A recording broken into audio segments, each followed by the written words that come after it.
আসসালামু আলাইকুম ওয়া রাহমাতুল্লাহি ওয়া বারাকাতুহ। আলহামদুলিল্লাহি রাব্বিল আলামিন ওয়াসসালাতু ওয়াসসালামু আলা সাইয়্যিদিল আমবিয়া ওয়াল মুরসালিন ওয়া আলা আলিহি ওয়া আসহাবিহি আজমাইন। সুপ্রিয় দর্শক শ্রোতা, এই মুহূর্তে যারা দেশে আছেন, যারা প্রবাসে আছেন, বিশ্বের যে যেখান থেকে আপনাদের প্রিয় অনুষ্ঠান, পছন্দের অনুষ্ঠান আলোকিত প্রতিদিন দেখছেন, শুনছেন, সকলকে হৃদ্রিক অভিনন্দন। আশা করছি মহান আল্লাহ তাআলার অশেষ মেহেরবানিতে আপনারা ভালো আছেন, সুস্থ আছেন, নিরাপদে আছেন। মহান প্রতিপালকের কাছে আমরাও এই দোয়া করছি, আল্লাহ যেন সবখানে সবসময় আপনাদেরকে ভালো রাখেন, নিরাপদে রাখেন। প্রিয় দর্শক শ্রোতা, আলোকিত প্রতিদিন অনুষ্ঠানে আজ আমরা একটি চমৎকার বিষয় নিয়ে আলোচনা করব। আর এই বিষয়টি নিয়ে আলোচনা করার জন্যে আমাদের স্টুডিওতে উপস্থিত হয়েছেন একজন বিশিষ্ট ইসলামী চিন্তাবিদ। আজ আমাদের সাথে আছেন ইসলামী আরবি বিশ্ববিদ্যালয়ের সম্মানিত প্রো ভাইস চ্যান্সেলর, বিশিষ্ট ইসলামী চিন্তাবিদ প্রফেসর ডক্টর আহমদ আবুল কালাম। আসসালামু আলাইকুম ওয়া রাহমাতুল্লাহি ওয়া বারাকাতুহু। ওয়ালাইকুম আসসালাম ওয়া রাহমাতুল্লাহি ওয়া বারাকাতুহু। মোহতারাম, কেমন আছেন আপনি? আলহামদুলিল্লাহ তৈয়ব, আপনি কেমন আছেন? আলহামদুলিল্লাহ ভালো আছি। দর্শক, আমরা আজ যে বিষয়টি নিয়ে আলোচনা করব সেটি হচ্ছে শান্তি প্রতিষ্ঠায় ইনসাফের ভূমিকা। খুব গুরুত্বপূর্ণ এই বিষয়টি আমাদের জীবনের জন্য। ইনসাফ, সূরা নাহলের 90 নং আয়াতে আল্লাহ তাআলা বলেছেন, নিঃসন্দেহে আল্লাহ তোমাদেরকে ন্যায় বিচার এবং সদাচরণ করার নির্দেশ দিয়েছেন।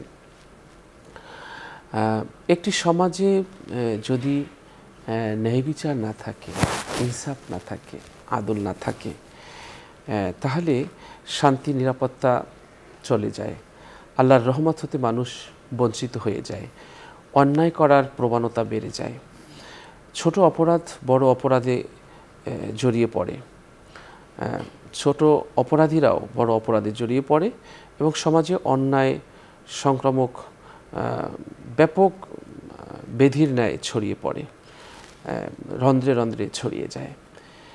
এই জন্যে আমাদেরকে শান্তি প্রতিষ্ঠা করতে হলে, শান্তি যেখান থেকে আসবে সেই শান্তির দরজা যদি বন্ধ করে শান্তি কামনা করি, তাহলে সেটা আমরা কখনোই শান্তি পাবো না।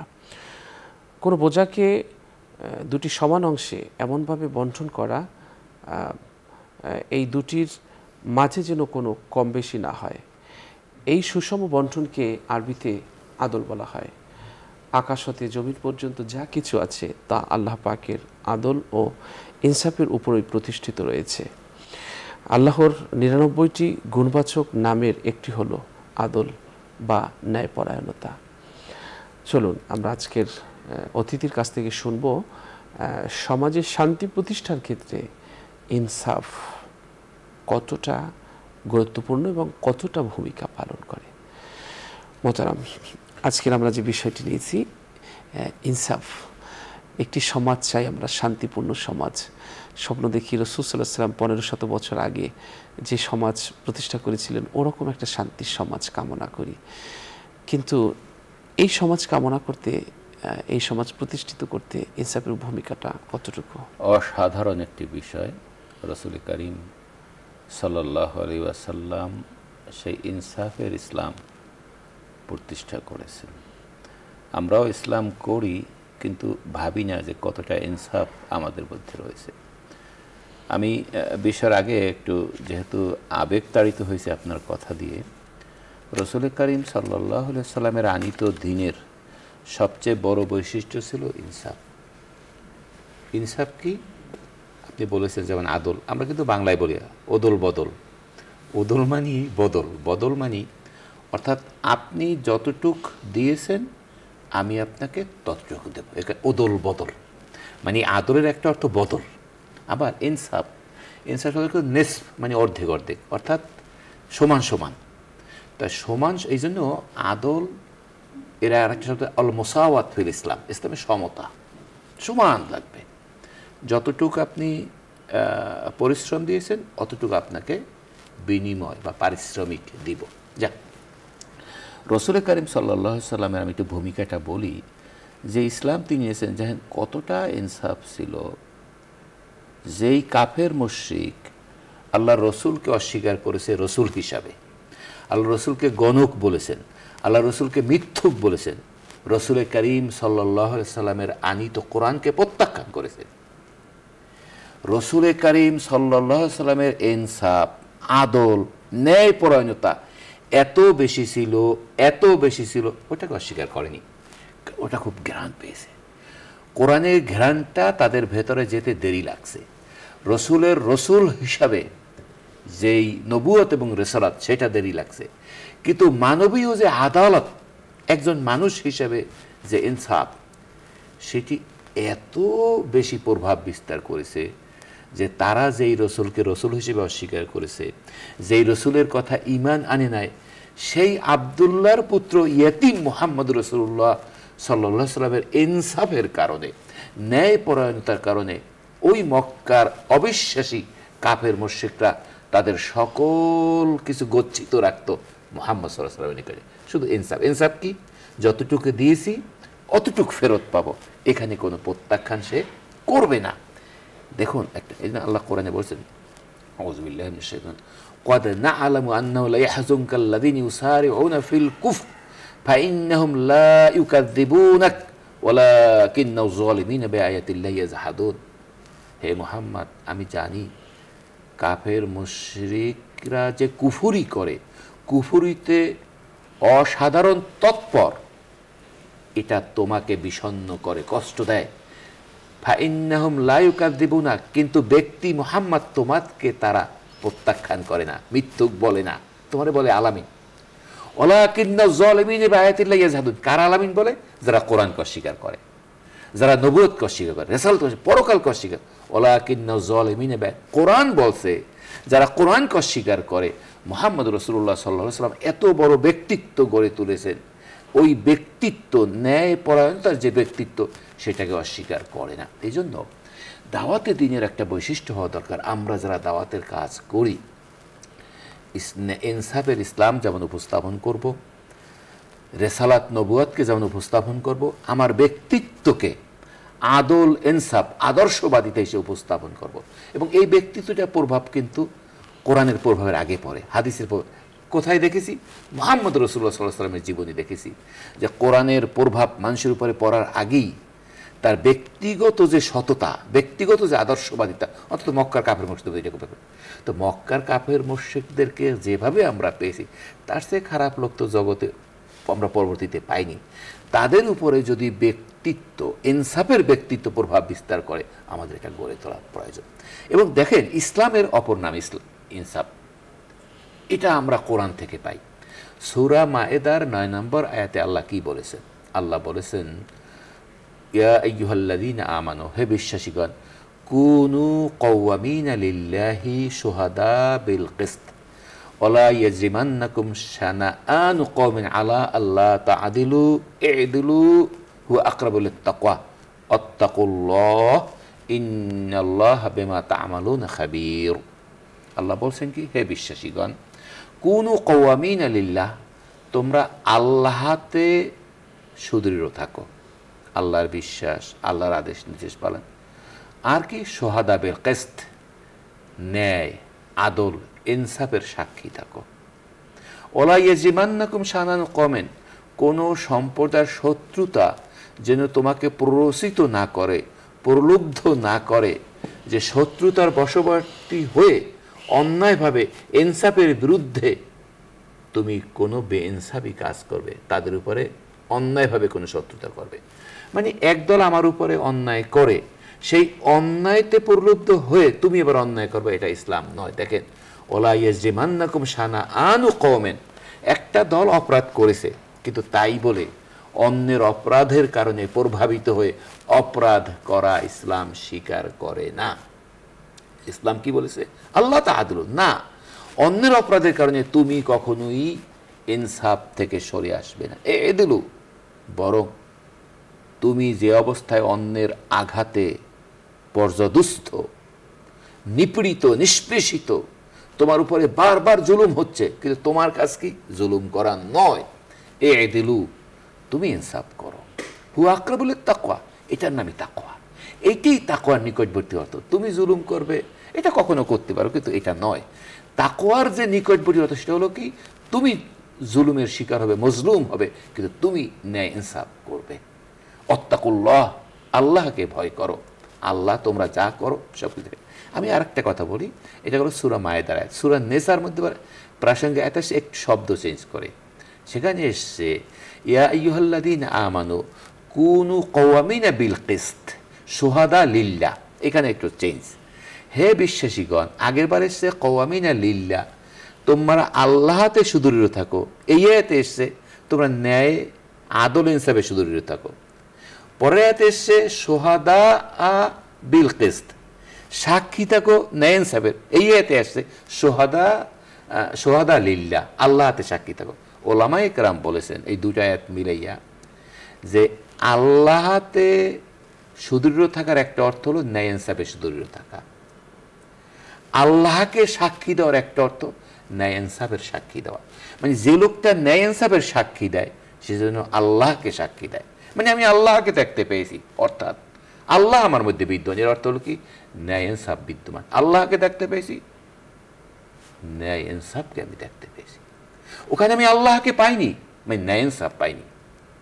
এই হলো ন্যায়। এই কোরআনের এই দুটো আয়াত যদি আপনি মিলেন, সূরা মায়েদা এবং সূরা আনসাব, ন্যায় এবং ইনসাফের অপর নাম আল্লাহ।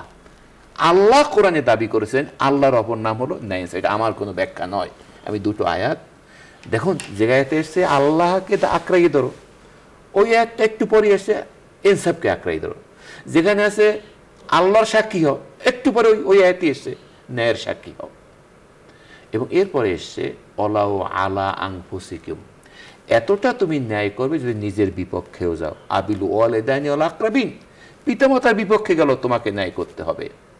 তোমার আত্মীয় স্বজন এদের বিপরীতে গেলেও তোমাকে ন্যায় করতে হবে। ইয়াকুন ফাকিরান ও গানিয়ান ফাল্লাহু আওলা বিহিমা, গরিব হতে পারো, ধনী হতে পারো, কিন্তু কখনোই তুমি ন্যায় এবং ইনসাফ থেকে কখনোই বিচ্যুত হবে না। এই জন্য ন্যায় ইনসাফ এটি দাবি। এইটা থাকলে কি হয়, ওই আপনি যে বিষয় ঠিক করেছেন, শান্তি আসে। ন্যায় না থাকলে অশান্তি আসে। এই জন্য শান্তি প্রতিষ্ঠায় অনেকগুলো অনুষঙ্গ কাজ করে। আমি বিশ্বাস করি সর্বাধিক, মানে 100টা যদি অনুষঙ্গ কাজ করে, 99টা প্রত্যক্ষ পরোক্ষ কাজ করে ন্যায় ইনসাফ। এই জন্য ন্যায় ইনসাফ রাখ। ন্যায় ইনসাফ হলে কি কি হয়, ন্যায় ইনসাফ যেখানে থাকবে সেখানে কিন্তু শান্তি আসবে, এবং শান্তিটা কিন্তু ন্যায় ইনসাফেরই প্রকাশ। আপনি যে ন্যায় করেন এটার প্রকাশ হলো শান্তি। এবং এই শান্তিটা আমরা শুধু মুখে শান্তির কথা বলি, আসসালামু আলাইকুম, কিন্তু এর মধ্যে একটা ন্যায়ের দাবি আছে। আমরা যে মুখে বলি আসসালামু আলাইকুম রাহমাতুল্লাহি ওয়া বারাকাতুহু, শান্তি বর্ষিত হোক আপনার উপরে, শান্তি বর্ষিত হোক, আল্লাহর রহমত বর্ষিত হোক আপনার উপরে, আল্লাহর দয়া বর্ষিত হোক। কেন বলি, যেহেতু ইসলামের এক কথাই হলো শান্তি। ইসলাম কেন ন্যায়ের কথা বলে? শান্তি। এই জন্য ইসলাম মানুষকে শিক্ষা দিচ্ছে, হে মানুষ, তোমাকে সৃষ্টি করেছি, তোমার দুনিয়াতে কাজ হলো শান্তি প্রতিষ্ঠা করা। তোমাকে খলিফা হিসেবে পাঠিয়েছি, তোমার কাজ হলো শান্তি প্রতিষ্ঠা করা। যখন দেখেন আদম আলাইহিস সালামকে যখন আল্লাহ সৃষ্টি করলেন, এটা হাদিসে এসছে যে সবার আগে আল্লাহ কি শিক্ষা দিয়েছেন, ও আল্লামা আদম আল আসমা কুল্লাহা, কি শিখেছে সবার আগে? হাদিস এসেছে, বুখারী মুসলিমের হাদিস, সবার আগে আল্লাহ শিক্ষা দিয়েছেন আসসালামু আলাইকুম, শান্তি। অর্থাৎ আমি মানুষকে ফিতনার জন্য পাঠাইনি, ফাসাদের জন্য পাঠাইনি, বিশৃঙ্খলার জন্য পাঠাইনি, অশান্তির জন্য পাঠাইনি, শান্তির জন্য। সে হে আদম, তোমাকে যেমন শান্তির জন্য পাঠালাম, তোমাকে মুখে বলেও দিচ্ছি যে তুমি প্রথম শিখে নাও। এবং বলছে হে আদম একটু কাজ করো, ফাইদা খলাকা কল সাল্লেম আলা উলাইকা মিনাল নাফারিম মিনাল মালাইকাতি জুলুস। হে আদম, আপনাকে তখন সৃষ্টি করা হয়ে গেছে, আপনি একটা ট্রেনিং নেন তো, আপনার পাশে যে ফেরেশতারা বসে আছেন তাদেরকে আপনি সালাম দেন। ফাকল আসসালামু আলাইকুম, আদম বললেন শান্তি শান্তি আপনাদের উপরে। অকলু ওয়ালাইকুম আসসালাম ওয়া রাহমাতুল্লাহ ফাজাদু ওয়া রাহমাতুল্লাহ, ফেরেশতারা বললেন আপনাদের উপরেও শান্তি এবং আল্লাহর দয়া। হাদিসে এসছে জাহাদু ও রহমাতুল্লাহ, আদম এটাও শিখলেন যে ফেরেশতারা নিজেদের পক্ষ থেকে ও রহমাতুল্লাহ, বুখারী হাদিস। এর মানে কি? এটা হলো মৌখিক, মুখের কথা, মুখেও টেকনিক এবং ন্যায় ইনসাফ কিন্তু মুখের কথা। আমরা অনেক ক্ষেত্রেই আমরা একটু প্রসঙ্গ পাল্টাই বলি। অতএব শান্তি তো শান্তি, কথা বলবো আসসালামু আলাইকুম দিয়ে, অভিবাদন জানাবো আসসালামু আলাইকুম দিয়ে, মুখের। এই মুখে কেন বলবো? মানুষ যেন মুনাফিকি না করে, মুখের শান্তিকে যেন তার আমলে প্রয়োগ করে। দেখেন, কিন্তু আমাদের দুর্ভাগ্য কি, এমনকি আমরা কথা বলি সেখানেও আমাদের এদেল নাই। ওয়াইদা কুলতুম ফাআদিলু, কথা বললেও কিন্তু ইনসাফ এবং আদল থাকতে হবে, ঠিক ঠিক মতো কথা বলতে হবে। কিন্তু আমরা কথাটাও কি ঠিক মতো বলি? না, কথাটা ঠিক মতো বলি না। কথা তো ঠিক মতো বলতেন মুহাম্মদ রাসূলুল্লাহ সাল্লাল্লাহু আলাইহি ওয়াসাল্লাম, তিনি তো কাজের মধ্যে বলতেন। আমরা কথাটাও ঠিক মতো বলিনি। আমরা যে সালাম দেওয়াটা সেটাও কি ঠিক মতো দেই? সালাম ঠিক মতো দিলে লাভ কি? যে লোক বেশি বেশি মানুষের শান্তি কামনা করে, এই বলতে বলতে বলতে বলতে একদিন কিন্তু শান্তিকামী মানুষ হয়ে উঠবে। মুহাম্মদ রাসূলুল্লাহ সাল্লাল্লাহু আলাইহি ওয়াসাল্লাম কত সুন্দর বলছেন, ইয়া আইয়ুহান নাস, হে মানুষ, আতিমুত তাআম, মানুষকে খাওয়াও, ও আফশুস সালাম, মানুষের মধ্যে শান্তি ছড়াইয়া দাও। আর কি বলছে? ওয়াসিলু বিল আরহাম, আত্মীয়স্বজনের সঙ্গে ভালো সম্পর্ক রাখো। ওয়াসল্লু বিল লাইল ওয়ান নাসু নিয়াম, রাতে, গভীর রাতে আল্লাহতে নামাজ পড়ো যখন মানুষ থাকে ঘুমিয়ে। তাদখুলুল জান্নাতা বিসালাম, জান্নাতে যাবে তো। অতএব এটা দরকার, শান্তি দেওয়া এবং শান্তি কামনা করা। আমরা কিন্তু কোনোটাতে নাই। একটা হলো মনের কল্পনায়, পরিকল্পনায়, চিন্তায়, কথায় সব সময় থাকতে হবে শান্তি শান্তি শান্তি শান্তি। এই জন্য খবর পড়েন আসসালামু আলাইকুম দিয়ে খবর পড়বেন, অনুষ্ঠান শুরু করেন আসসালামু আলাইকুম দিয়ে শুরু করবেন, কারোর সঙ্গে দেখা হয় আসসালামু আলাইকুম। এটা হলো মৌখিক ট্রেনিং। মূল টার্গেট কি? এই মৌখিক ট্রেনিংয়ের মধ্য দিয়ে আপনার যে কাজটা করেন শান্তি। এবং সাথে আরেকটা কথা আপনাকে বলি, যে আয়াতটা আপনি উল্লেখ করেছেন, ইনসাফের ভূমিকা অপরিসীম, কিন্তু পাশাপাশি ইহসানও লাগবে। এই জন্য আল্লাহ কোরআনে বলছে ইন্নাল্লাহা ইয়া'মুরু বিল আদলি ওয়াল ইহসান, যেটা আপনি উল্লেখ করেছেন। আল্লাহ নির্দেশ দিয়েছেন আদলের এবং ইহসানের।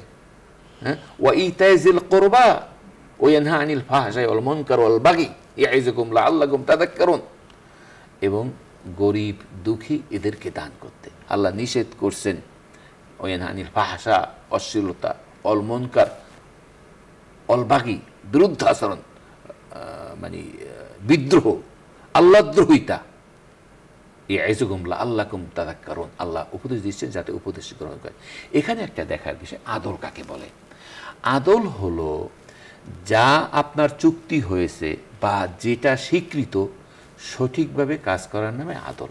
যেমন আমি যদি 1 ঘন্টার জন্য একজন শ্রমিক নিয়োগ করি, যে তুমি 1 ঘন্টা আমার বাড়িতে কাজ করবে, তোমাকে 300 টাকা আমি প্রদান করব।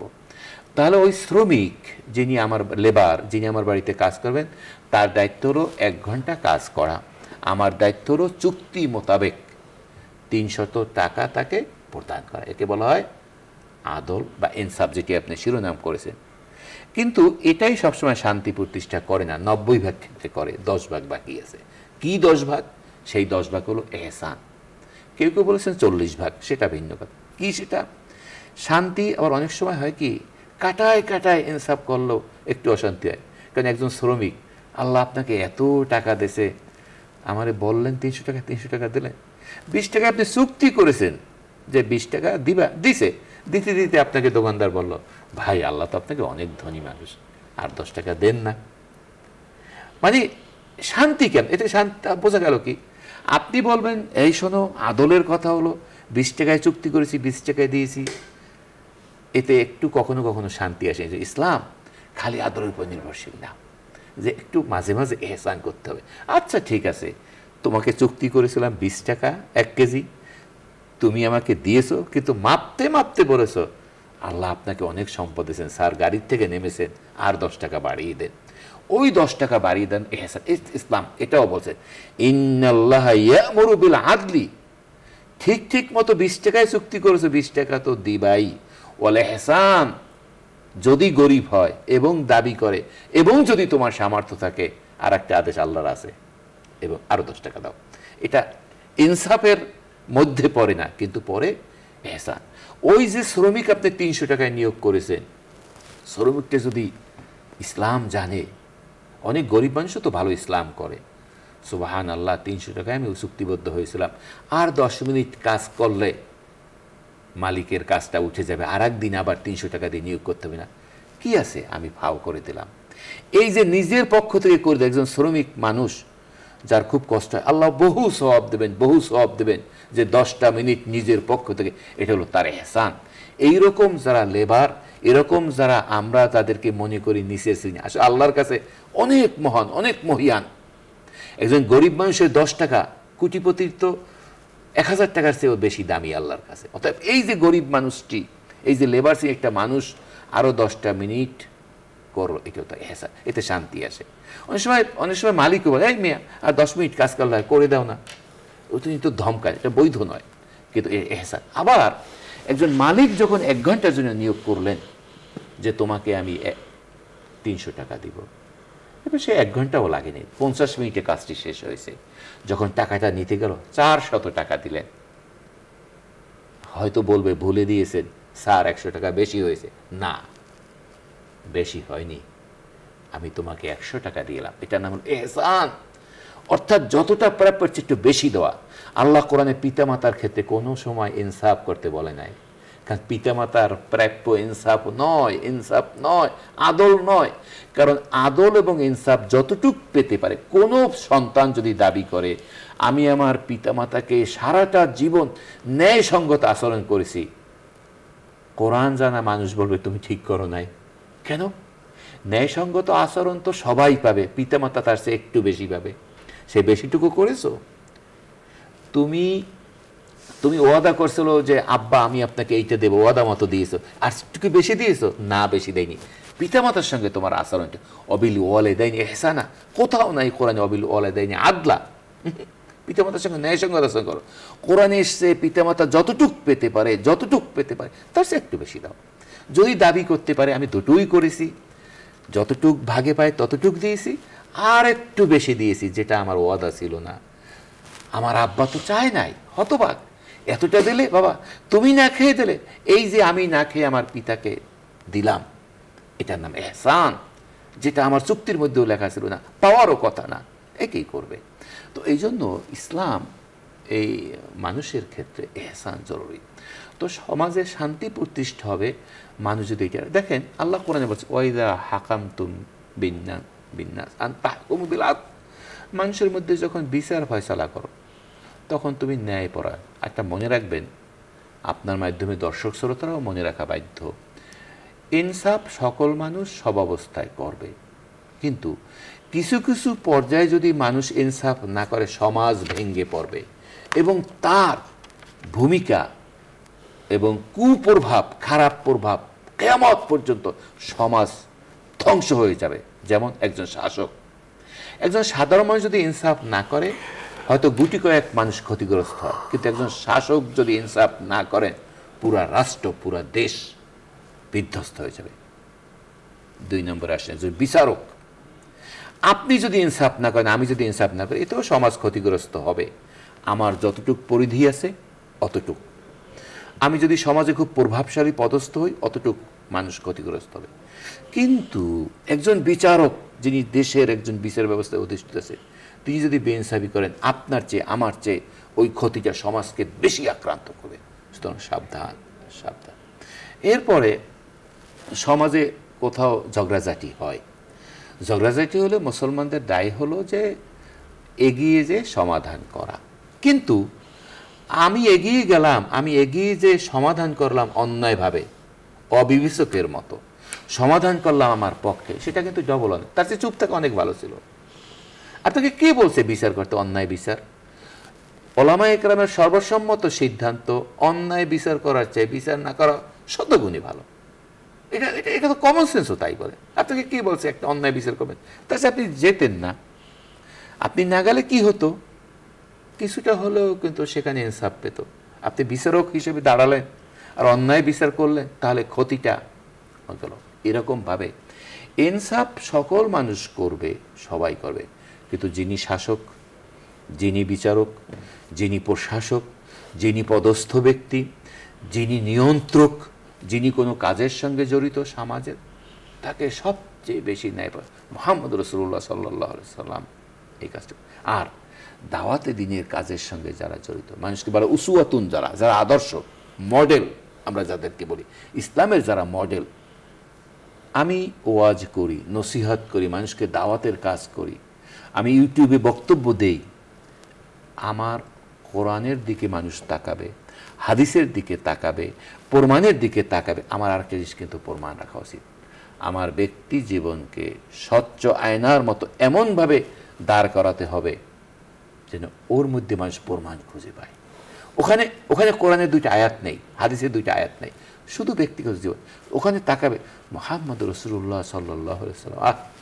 যে সমাজের কাফের মুশরিকরা কোরআনকে বিশ্বাস করতে পারেনি, তারা তার কথা বিশ্বাস করেছিল এবং বলেছেন, ব্যক্তি মুহাম্মদকে এতটা গুরুত্ব দিয়েছে। মুহাম্মদ সাল্লাল্লাহু আলাইহি ওয়াসাল্লাম বলেছেন যে আমি যদি বলি সেটা কোনো ঘটনা না দেখেই তোমরা বিশ্বাস করবে। হ্যাঁ করব, কেন? 40 বছর আপনাকে দেখেছি, কখনো মিথ্যা বলি। আমি যদি বলি, দেখো এটা একেবারে সহিহ হাদিস, আমি যদি বলি চাপা পাহাড়ে, যে চাপা পাহাড়ের ওই পর্বতে বাঘ রয়েছে যা তোমাদেরকে আক্রমণ করবে, হ্যাঁ নিশ্চয়ই আমরা সতর্ক হবে। কিন্তু দেখেন পরকালের কথা যখন বলেছে তখন তারা মন ঘুরিয়ে গিয়েছে। তাহলে ন্যায় বিচার আসলে রাষ্ট্রে, সমাজে, ব্যক্তিতে এবং পরিবারে সবখানেই ন্যায় বিচার প্রতিষ্ঠিত করতে হবে, ইনসাফ করতে হবে। পিতা যদি সন্তানের সাথে ইনসাফ না করে, পুত্রদেরকে বেশি দিয়ে দেয়, কন্যাদেরকে বঞ্চিত রাখে, তাহলেও কিন্তু আল্লাহর দরবারে শাস্তির সম্মুখীন হতে হবে। দেখেন আমরা যে কাজটা করি, আমরা সন্তানকে শিখাই।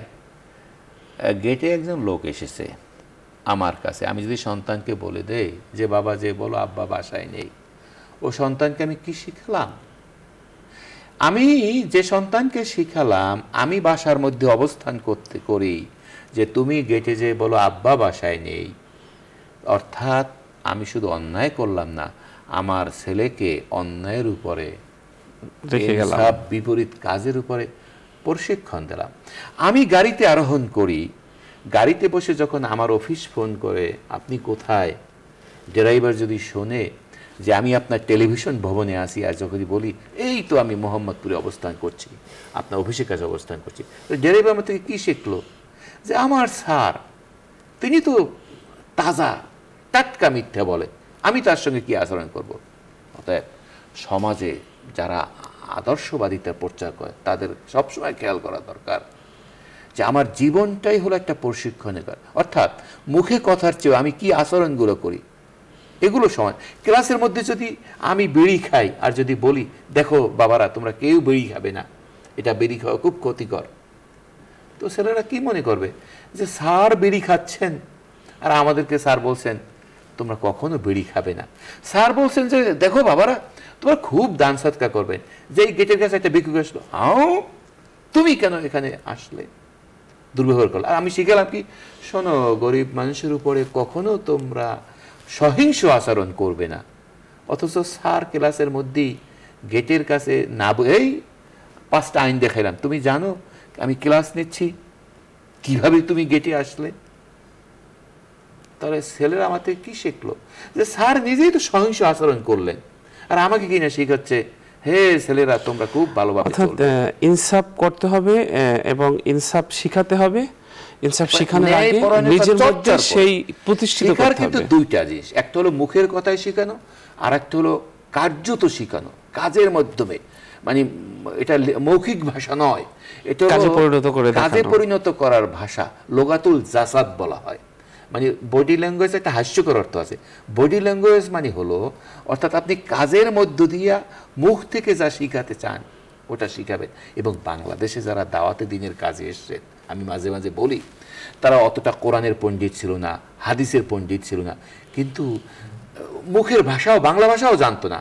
ওরা জানতো আফগানিস্তানের ভাষা, জানতো অন্য ভাষা, তুর্কি ভাষা জানতো, কারণ তুর্ক আফগান থেকে বাংলাদেশে এসছে।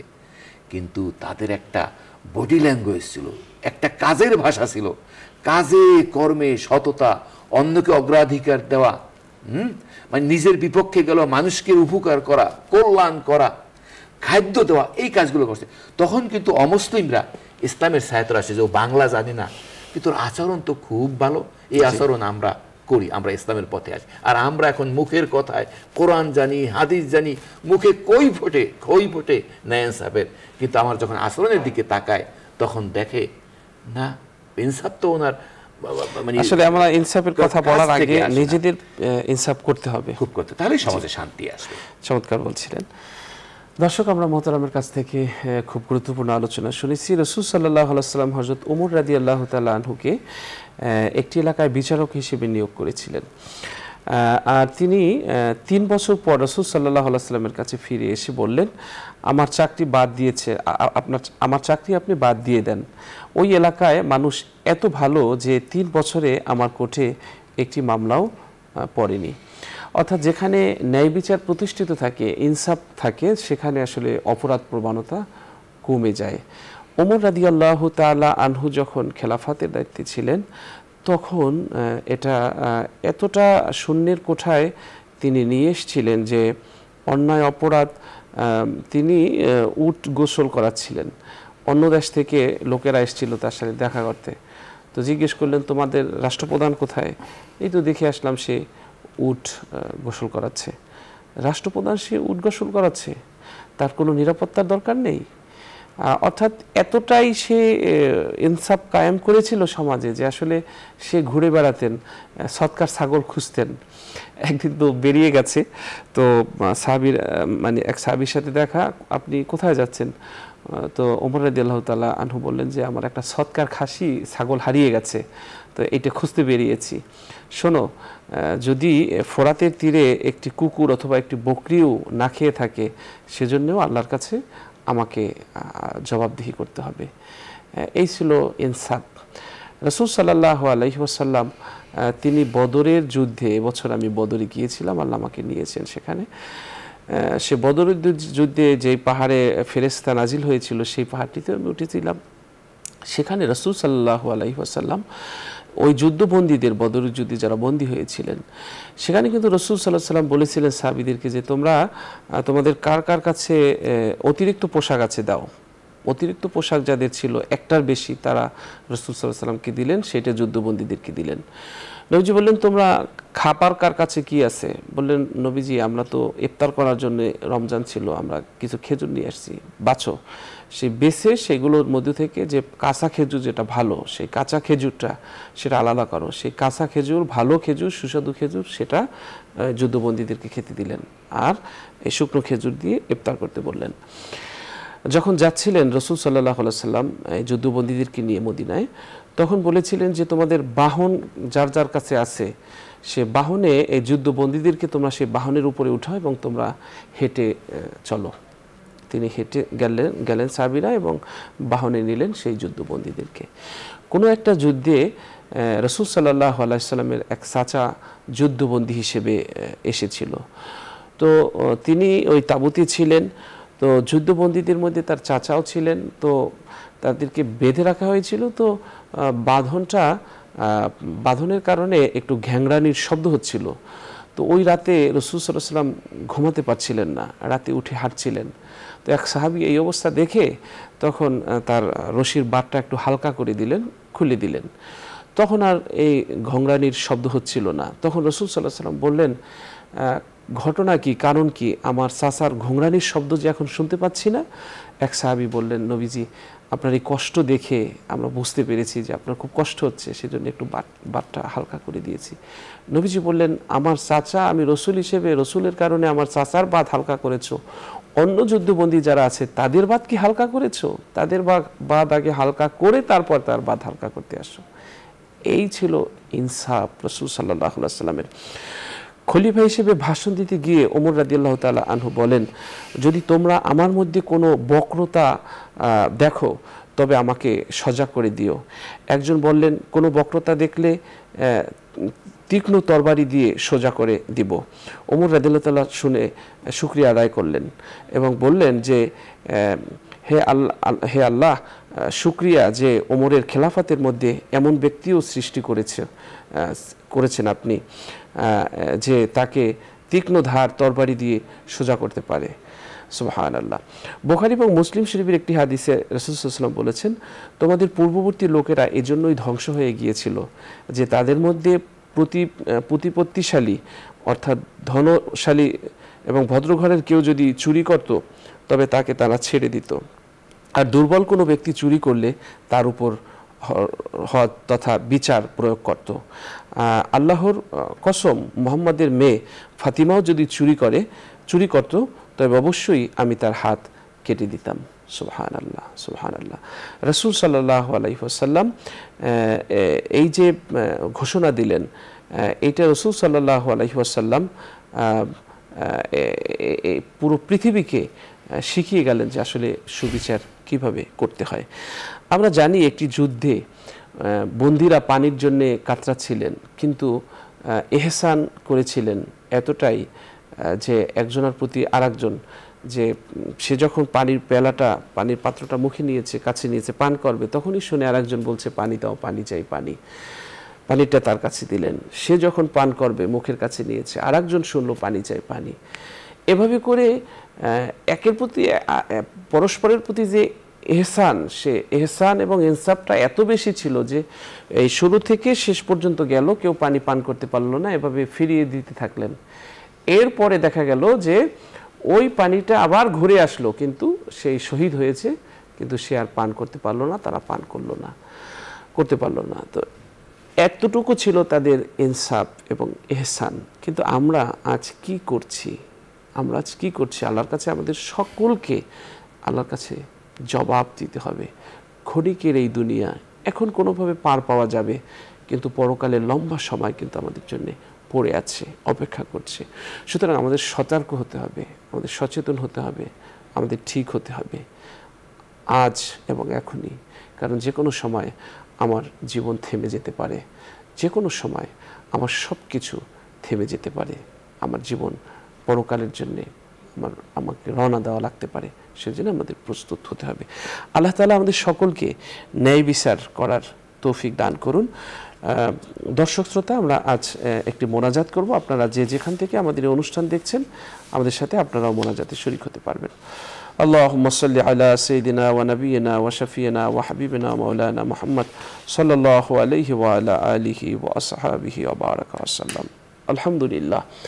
আলহামদুলিল্লাহি রাব্বিল আলামিন, ওয়াসসালাতু ওয়াসসালামু আলা সাইয়্যিদিল আমবিয়াই ওয়াল মুরসালিন ওয়া আলা আলিহি ওয়া আসহাবিহি আজমাইন। আমিন। ربنا لا تزغ قلوبنا بعد إذ هديتنا وهب لنا من لدنك رحمة إنك أنت الوهاب. ربنا ظلمنا أنفسنا وإن لم تغفر لنا وترحمنا لنكونن من الخاسرين. آمين. ربنا آتنا في الدنيا حسنة وفي الآخرة حسنة وقنا عذاب النار. আল্লাহ তাআলা, আপনি আকাশের মালিক। আল্লাহ, আপনার দরজা ছাড়া আমরা কার দরজায় ধর্ণা দেব? আমরা গুনাহকারী, খাতাকারী, সিয়াকারী, অপরাধী, পাপী, আপনার দরজার সামনে আমরা দাঁড়িয়েছি। হে মহিমাময় প্রতিপালক, আপনি আমাদের জিন্দেগীর সমস্ত গুনাহ খাতা মাফ করে দিন। আমিন। আল্লাহ তাআলা, আপনি আমাদের জীবনকে আপনি পাপ মুক্ত রাখার তৌফিক দিন। আল্লাহ তাআলা, আপনি আমাদের জীবনের সকল অসংলগ্নতা দূর করে দিন। আল্লাহ তাআলা, আপনি আমাদের সকল কাজকর্ম কবুল আর মঞ্জুর করে নিন। আমিন। রব্বুল আলামিন, আপনি আমাদের সকলকে কল্যাণকর কাজ বেশি বেশি করার তৌফিক দিন। আমিন। আল্লাহ তাআলা, এই অনুষ্ঠানের পৃষ্ঠপোষক বসুন্ধরা গ্রুপের চেয়ারম্যান, আল্লাহ তাকে আপনি নেক হায়াতে তৈয়বা দান করুন। চেয়ারম্যান, এমডি, পরিচালক, ভাইস চেয়ারম্যান সহ সকল ডিসিশন মেকারদের উপরে আপনি রহমত বরকত নাজিল করুন। বেশি বেশি দিনের খেদমত করার তৌফিক দান করুন। দেশের জন্য, দশের জন্য আরও বেশি নিঃস্বার্থকভাবে কাজ করার তৌফিক আপনি দান করুন। আমিন। এই অনুষ্ঠানকে আল্লাহ আপনি সমৃদ্ধ করে দিন। আমিন। যারা বলছেন, যারা শুনছেন, তাদের সকলকে আল্লাহ কবুল করে নিন। আমিন।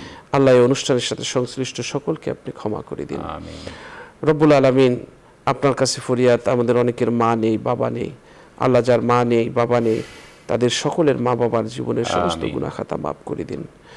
ربنا آتنا في الدنيا حسنة وفي الآخرة حسنة وقنا عذاب النار سبحان ربك رب العزة عما يصفون وسلام على المرسلين والحمد لله رب العالمين آمين দর্শক আমরা আজ এখানেই শেষ করছি আল্লাহ হাফেজ আসসালামু আলাইকুম ওয়া রাহমাতুল্লাহি ওয়া বারাকাতুহু